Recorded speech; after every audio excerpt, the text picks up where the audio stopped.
السلام علیکم ناظرین، میں علی احمد سلمان ولاگ سے۔ تو آئیے آج کی اہم جو خبر ہے وہ آپ کے سامنے شیئر کرتے ہیں۔ یعنی آج کے ولاگ میں ہم بیان کریں گے کہ سعودی عرب نے اپنا بخار اتار دیا ہے اور اتار کر ہمیں دے دیا ہے۔ تفصیلات کے مطابق سعودی عرب نے اپنا اسلامی بخار اتار کر ہمیں دے دیا اور خود لیبرل سیکولر بننے کی طرف تیزی سے ترقی کر رہا ہے۔ خانہ کعبہ اور مسجد نبوی میں روح بورڈ سے اذان، تلاوت قرآن، دعائیں اور فتویٰ وغیرہ شروع کر دیا گیا۔ بیت اللہ کے سب سے مشہور امام شیخ عبدالرحمن السدیس نے اپنے ہاتھوں سے روبوٹ کا افتتاح کیا۔ اس روبوٹ میں QR کوڈ ہے، ٹچ سکرین سے صارفین کمانڈ دے سکتے ہیں، آپ کو سوال پوچھنا ہے، روبوٹ آپ کو جواب میں فتویٰ دے گا۔ اذان، موذن اور نماز کے اوقات کی ہفتہ وار جانکاری دے گا۔ اس جمعے کو کون سا امام پڑھائے گا، نام بتائے گا۔ شیخ السدیس نے اپنے خطاب میں بتایا کہ یہ سعودی عرب کے وژن 2030 کے سلسلے کی ایک کڑی ہے۔ خانہ کعبہ اور مسجد نبوی میں 2 مزید روبوٹس متعارف کرائے گئے ہیں جو سینیٹائز چھڑکیں گے اور فرش صاف کریں گے۔ اب آپ آ جائیں پاکستان کی طرف۔ آج سے 100 سال پہلے حکیم الامت مولانا اشرف علی تھانوی نے لاؤڈ سپیکر میں اذان کو ممنوع قرار دیا تھا۔ پھر اگلے 50 سال لاؤڈ سپیکر کے حرام حلال کی بحث چلتی رہی۔ پھر کیمرہ، تصویر اور ویڈیو حرام قرار دے دی گئی۔ ٹچ ٹی وی بیچ چراہوں پر توڑے گئے، VCR کو آگ لگا دی گئی۔ پھر موبائل فون کو حرام قرار دے دیا گیا۔ دارالعلوم حقانیہ نے موبائل فون جمع کر کے آگ لگا دی۔ آج آپ اپنے کسی مفتی صاحب کے پاس چلے جائیں، اس سے پوچھیں کہ کیا موذن کی جگہ ایک روبوٹ اذان دے سکتا ہے؟ ایسا کیسے ہو سکتا ہے؟ یہ تو ممکن ہی نہیں۔ وہ فوراً سے اسے حرام قرار دے دے گا۔ پھر پاکستان میں اگلے 50 سال یہ بحث شروع ہو جائے گی کہ روبوٹ کی اذان حلال ہے یا حرام، جائز ہے یا ناجائز۔ پاکستانی مولوی پہلے ہی بھوکے ننگے ہیں۔ روبوٹ نے اذان، تلاوت، فتویٰ جاری کرنا شروع کر دیا تو ہمارے 25 لاکھ علماء کرام مزید بے روزگار ہو جائیں گے۔ 1.5 سال قبل میری لکھی گئی یہ تحریر دوبارہ کسی اور کے نام سے وائرل ہو رہی تھی۔ ریکارڈ کی درستگی کے لیے دوبارہ لگا رہا ہوں، آپ کو کہیں نظر آئے تو اسے بتا دیں۔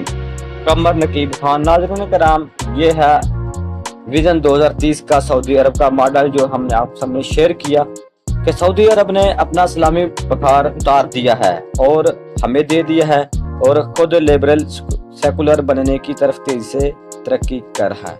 یعنی خانہ کعبہ میں اب انسانوں کی بجائے روبوٹس اذان دیں گے اور تلاوت قرآن بھی اور دعائیں اور فتویٰ وغیرہ شروع کریں گے۔ یعنی وہ پڑھائیں گے، دعائیں سکھائیں گے اور دعائیں کرائیں گے۔ یہ اس نیک کام کو کرنے میں جو مشہور امام شیخ عبدالرحمن السدیس ہیں، انہوں نے اپنے ہاتھوں سے اس کا افتتاح کیا۔ پچھلے کچھ مہینے پہلے یعنی گرمیوں میں عبدالرحمن السدیس صاحب پاکستان تشریف لائے تھے اور مرکز جمعیت اہل حدیث کے جو مرکز راوی لنک پر روڈ پر ہے، وہاں پر یہ تشریف فرما ہوئے تھے اور ان کا ساجد میر مرحوم اور ان کے دوسرے رفقا نے ان کا بھرپور استقبال کیا تھا اور انہوں نے کوئی خطبہ جمعہ بھی پڑھایا تھا۔ یہ شاہ سلمان یہ سعودی عرب کا ہے، یہ غزہ کا دشمن اور دوسروں کا جو عیسائی ہیں، ان کا اسرائیلی ہیں، ان یہودی ہیں، ان کا یہ مقرب ہے، دوست ہے۔ تو موجودہ صورتحال تو یہ بتا رہی ہے کہ نہ یہود و نصارہ مسلمان کے دوست ہے اور نہ ہی مسلمان خود مسلمان کا دوست ہے، ورنہ یہ جو سائنس و ٹیکنالوجی کی تعلیم ہے جو ہمارے سائنسدان یعنی مسلم سائنسدانوں کو میراث تھی، آج یہود و نصارہ اس میدان میں آگے نہیں ہوتے اور ہم فرقوں کی لڑائی میں تقسیم ہوتے۔ تو ناظرین کرام، مسلمانوں کو وہی ہوا جو ان کے اصل چہرہ تھا وہ عوام کے سامنے آ گیا۔ دل میں دماغ میں تو یہ تھے ہی برائے نام مسلمان، اب ان کا اصلی چہرہ دیکھ بھی لیا لوگوں نے۔ تو ناظرین کرام، انتہائی نامناسب طریقے سے متحدہ عرب امارات میں ڈونلڈ ٹرمپ کا استقبال کیا جا رہا ہے۔ مسلمانوں کو کیا ہو گیا ہے؟ تو اسلامی ملک نائجیریا نے $3.4 بلین ادا کر کے IMF کو خیر آباد کہہ دیا ہے۔ تو ناظرین کرام، یہ ہے وہ وژن 2030 ہے جو شاہ سلمان نے اپنے دور اقتدار میں آنے کے بعد اس کا اعلان کیا تھا اور یہ اس پر تیزی سے گامزن ہے۔ اس کو کچھ خبر نہیں کہ جس کو خلیج میں کیا ہو رہا کیا نہیں ہو رہا. اس کو صرف جو ہے اپنے دوست احباب کو جو اس کی وہ نبی صلی اللہ علیہ وسلم فرمایا کہ جو جن کا دوست ہوگا انہی میں سے اٹھایا جائے گا. تو اس کے جو دوست احباب ہیں موجود و نصارہ ہیں تو یہ ان کے ساتھ ہی اٹھایا جائے گا.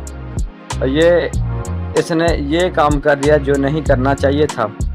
تو کہ سعودی عرب میں اب انسان تو زان نہیں دیں گے لیکن روح بوٹ وغیرہ زانے اور تلاوت وغیرہ اور فتوے جاری کرے گے. یعنی ایک جو زیادہ اخراجات تھے مسجد نبوی کو ان میں سے اس نے کم کر دیے ہیں. اگر عبد الرحمن سدیس کی 2 لاکھ تنخواہ تھی تو اب ان کو گولڈن ہینڈ شیک دے کر ان کو فارغ کر دیا جائے گا.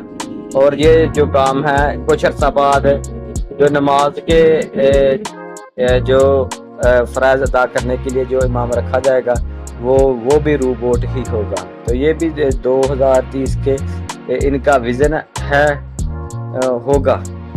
تو یقیناً یہ اس میں سبقت لے جانے کی کوشش کریں گے. ناظرین کرام، اس ولاگ میں ہم نے آپ کے سامنے یہ رکھا کہ سعودی عرب نے اپنا جو اسلامی بخار اتار دیا ہے اور ہمیں دے دیا ہے اور خود لبرل سیکولر بننے کی طرف تیزی سے ترقی کر رہا ہے اور اس کی طرف جا رہا ہے. اور یہ کہ سعودی عرب نے اپنے سلسلے کی 2030 کے سلسلے کی ایک کڑی ہے جس کو اس نے خانہ کعبہ اور مسجد نبوی میں 2 مزید روبوٹ متعارف کروائے گئے ہیں جو کہ سینیٹائز چھڑکیں گے اور فرش صاف کریں گے. صفائی والا کام کریں گے اور جو کرونا وغیرہ سے محفوظ رہنے کے لیے لوگوں کو محفوظ کرنے کے لیے سینیٹائز ہیں وہ چھڑکا کریں گے. اور یہ اس نے اپنا کام کر دیا. کیسا لگا آپ کو ہمارا بلاگ؟ اپنی رائے سے ضرور نوازیے گا.